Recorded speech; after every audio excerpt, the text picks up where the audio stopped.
Siguro na-depress siya kaya nag-suicide siya. So the truth is, ang daming mga fear, ang daming mga hidden emotions that normally people doesn't always. I'm intrigued. Totoo nga kayang nag-commit ng suicide si Ronaldo Valdez? At ano naman kaya ang mga dahilan niya for doing so? Quick facts. Mas lalo nating minahal si Ronaldo Valdez dahil sa kanyang role na si Lolo Sir. He is also a father to Jano and Melissa Gibbs. Recently, we've learned na he had a prostate cancer and he just had an operation last December of 2022. Isa sa mga napabalita ay he had to go through depression. Ngayon, I am really feeling compelled to do this commentary because I heard the news straight from my mom. Kagabi, my mom just spoke to me about what happened to him and na-mention ng mom ko yung depression. If not for it, hindi siguro ako mag-react. Primarily, my mom said, siguro na-depress siya kaya nag-suicide siya.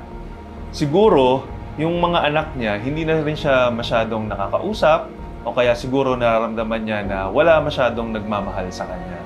So the truth is, kaya ako gumagawa ng commentary na ito ay relevant to my mom. And it's something that I am also confirming na she felt that at some point in her life. My mom and I are having a really open communication and lately, she mentioned about her struggles. My mom is 64 years old at si Ronaldo Valdez ay 76 years old. Although, alam natin na he is a family man at kasama niya ang kanyang asawa, hindi natin talaga alam kung ano yung mga dahilan niya internally kung bakit nag-commit nga siya ng suicide. In fact, we're all waiting kung yun ba talaga ang kanyang cause of death. But again, bilang isang anak at bilang isang anak na may senior citizen na magulang, ako ay nagwo-worry din, particularly para sa mga may edad na nating mga magulang. Kasi tayo bilang mga anak, we're always busy. We are managing our own lives, lalo na yung mga independent na mga anak o kaya yung may mga sarili ng buhay, nakahiwalay na sa kanilang mga magulang. I think my mom is telling me, and I overheard her say, sinabi niya sa kapatid niya na talagang kapag yung mga senior citizens, minsan nawawala na sila ng saysay sa buhay o kaya naman ay minsan iniisip nilang pabigat sila sa buhay ng kanilang mga anak. And those are the things that I'd like to really address. And probably, isa yan sa mga dahilan kung bakit si Ronaldo Valdez ay, kung totoo man, nag-commit ng suicide. Bilang ikaw ay may sakit at ikaw ay mas lesser na yung capability and strength mo, yung mga senior citizens are really thinking na baka maging pabigat kami sa mga mahal namin sa buhay o kaya sa mga asawa nila.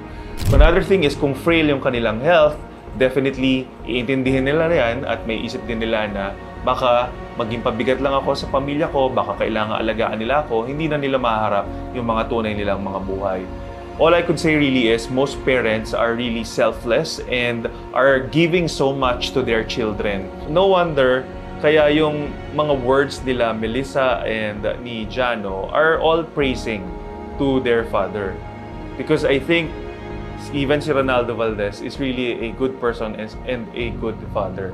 Now, what really led him to committing, quote and unquote, suicide is that ang daming mga ghosts, ang daming mga fear, ang daming mga hidden emotions that normally people doesn't always talk about. Kaya nga natin tinatawag na it's a depression. You really don't want to share what you are going through, what you are experiencing inside of you. And some people are really succeeding in terms of going through that phase of depression. In fact, kaya rin ako nagsasalita tungkol sa depression is because I had that 2 years ago. And I went through series of healing processes para makabalik ako dun sa normal at natural na pamumuhay ko. Now, for Ronaldo, recent lang yung kanyang operation eh. And it's, according to science, it will recur and even though you had an operation, it will not easily get fixed.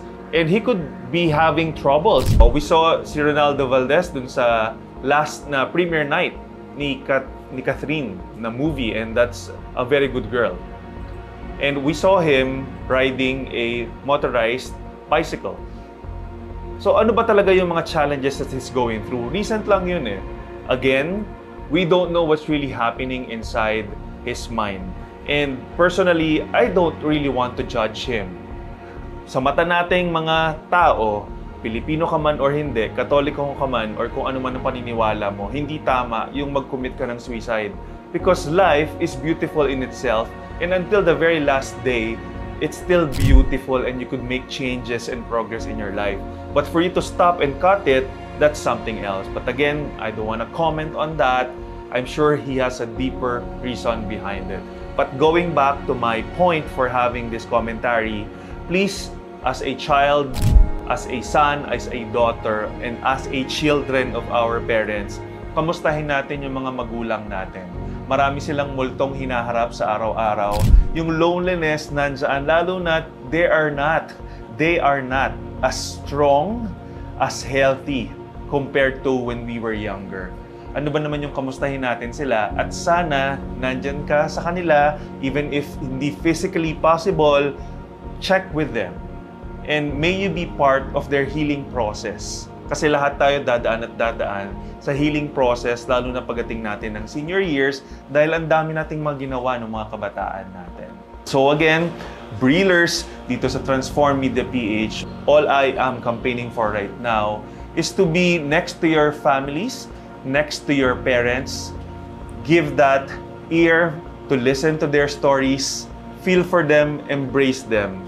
Mahal tayo na magulang natin at ibalik natin yung pagmamahal na yan sa kanila nang sa ganon, wala naman sanang another senior na umabot sa sitwasyon na sinapit ni Ronaldo Valdez kung siya ay talagang nag-suicide.